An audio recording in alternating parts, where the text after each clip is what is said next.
Hello, and welcome back to Tarot Tuesday. This is super interesting. I am recording again on Substack.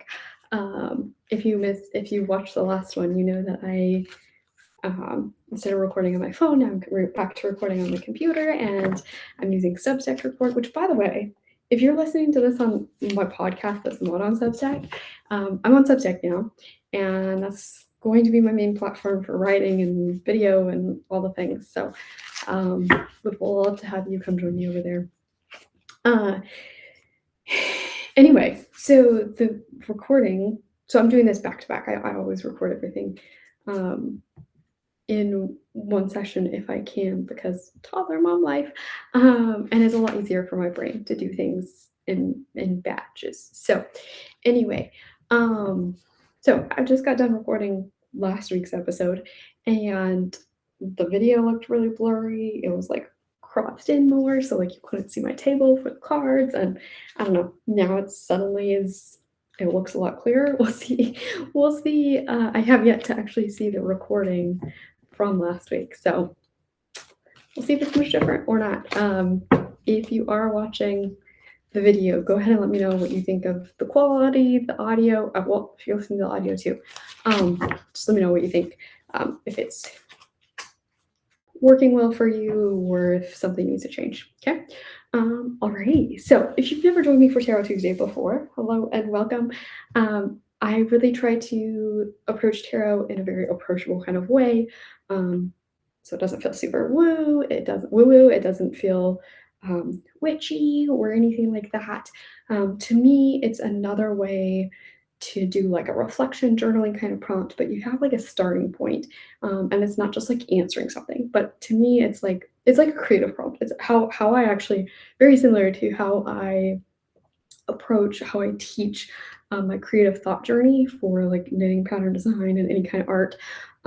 It's starting at like a certain point and then letting it just kind of like flow from there and seeing what resonates and what doesn't. So I really think of it as like another way to just look at what's happening in your life and some things that maybe you're struggling to work through, and journal on those things and all that kind of stuff. So yeah, I'm not an expert in tarot. I don't have all of the things memorized. I don't do it by the book. I very much do it intuitively based on what resonates with me, what's speaking to me. I show you the cards so that you can see what else speaks to you. And then I do read from the book, see if there's anything else to pull from there. So, alrighty, let's go ahead and pull a card. Ooh.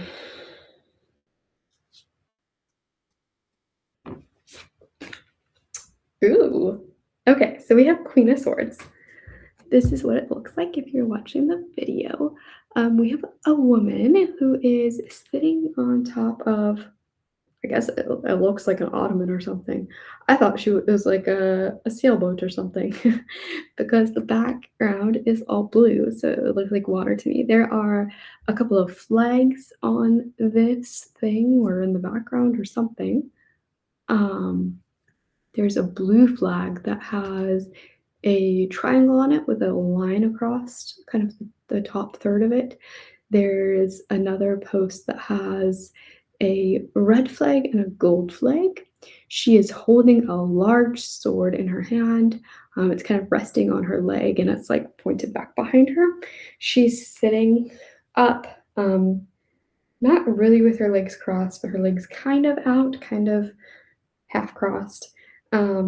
She's sitting up straight. She has gray long hair. She has like a gold headband.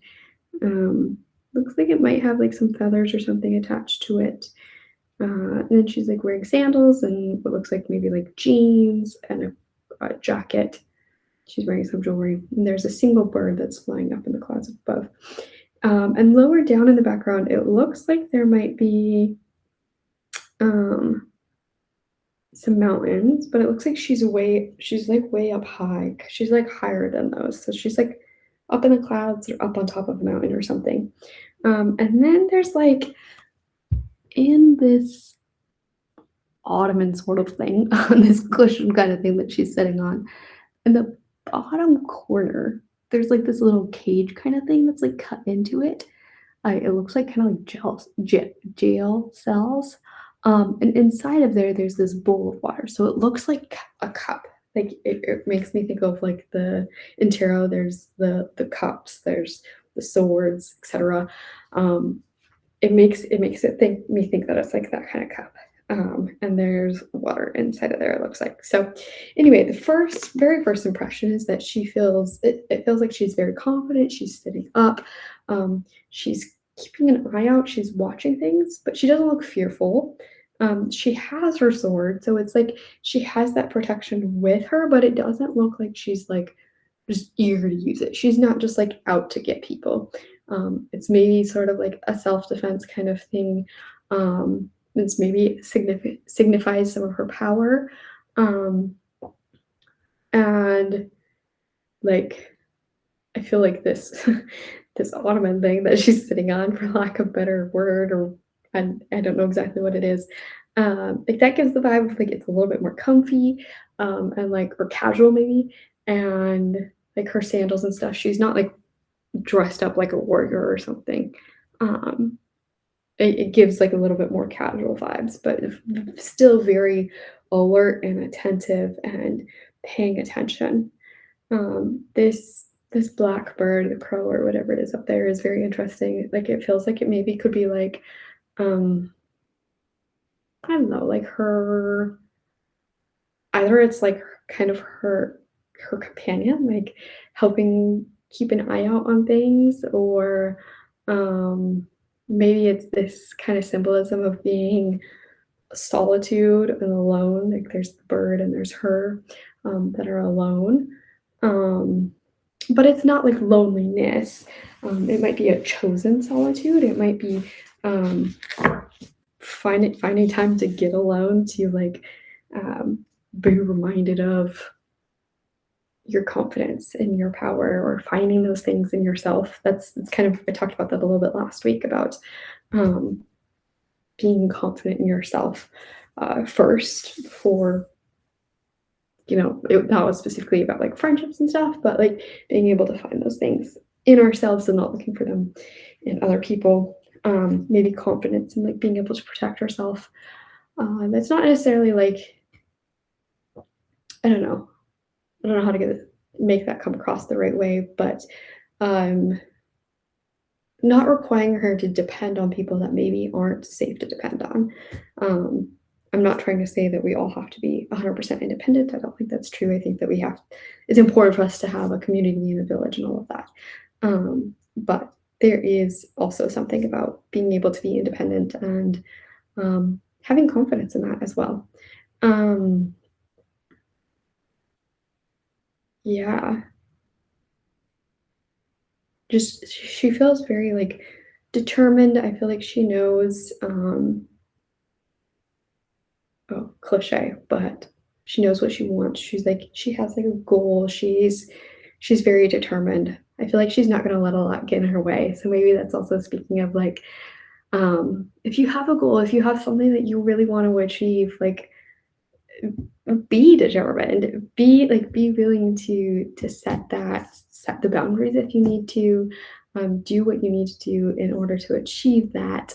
Um, and sometimes maybe that means going on your own. Sometimes that means, leaving the rest of the pack for a while, um, because not everyone's always going to understand, right?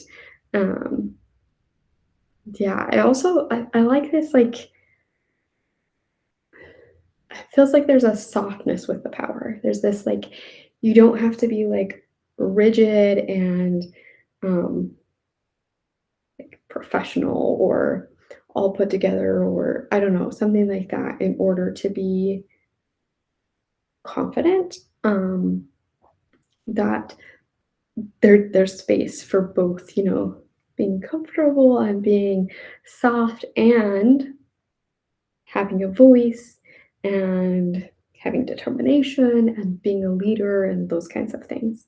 Um, and whether we're thinking about this in terms of as a mother with our children, if we're thinking about this in terms of in the workplace, I think there's a lot of different places this could apply. So, um, yeah, and also I don't feel like I really talked about it much, but this idea of, like, being up and having a view Like she could even just be up here enjoying the view, right?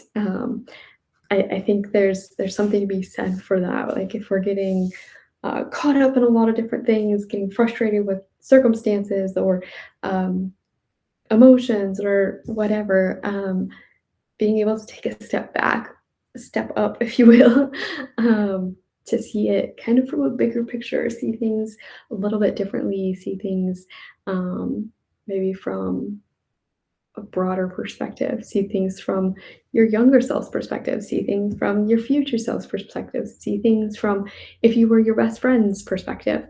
Um, Seeing things a little bit differently, I think, can really help change a lot of things, especially when we're so caught up into something, so worked up about it.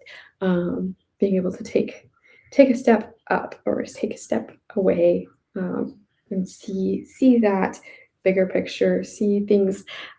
Is also especially because it's like in the clouds or the mountains. Also being able to like step into nature and to like see that beauty and to be reminded of like how much wonderfulness surrounds us. And for me, I know sometimes it's like just being reminded, like, okay, I'm just this small little human on this earth.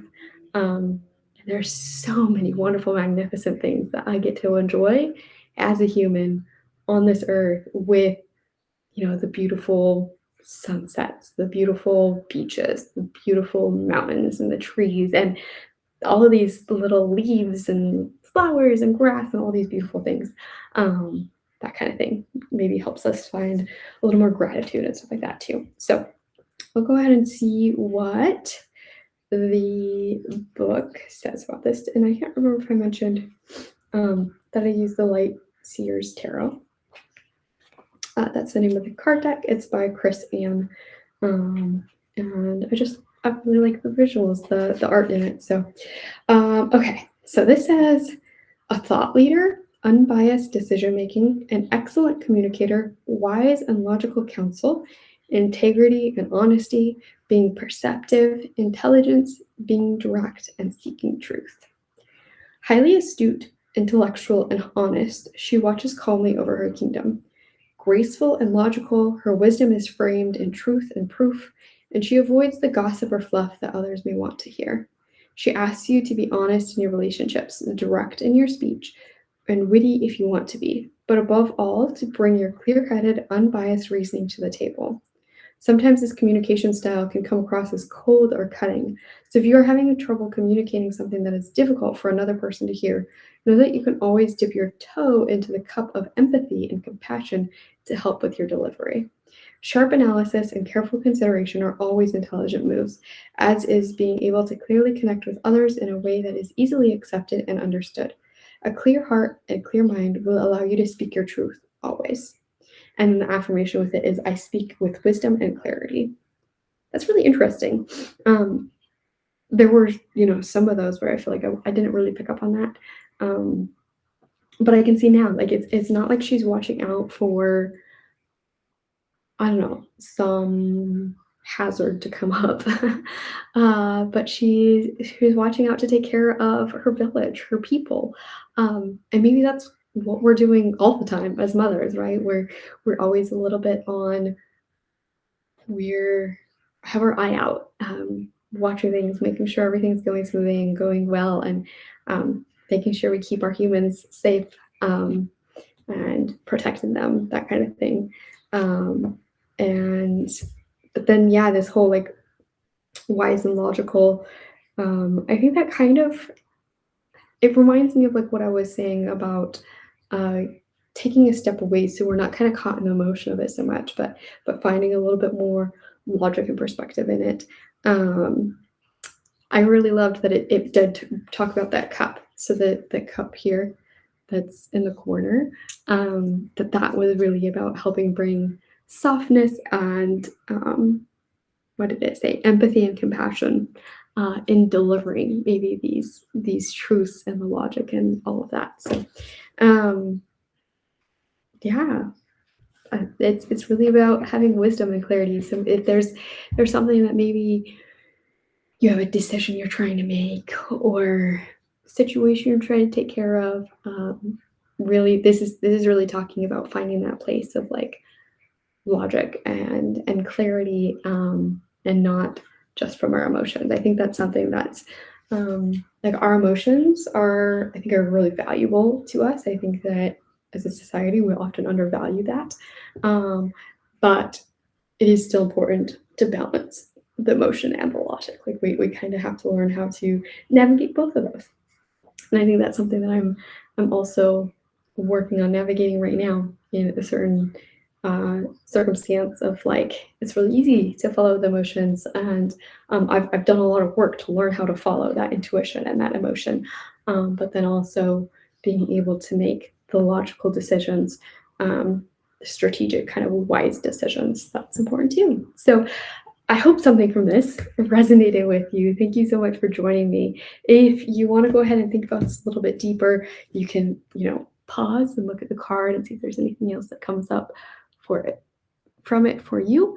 You can grab out pen and paper and journal about it, your notes app, or just sit and reflect, and think about how this relates to you, the things that you're going through right now.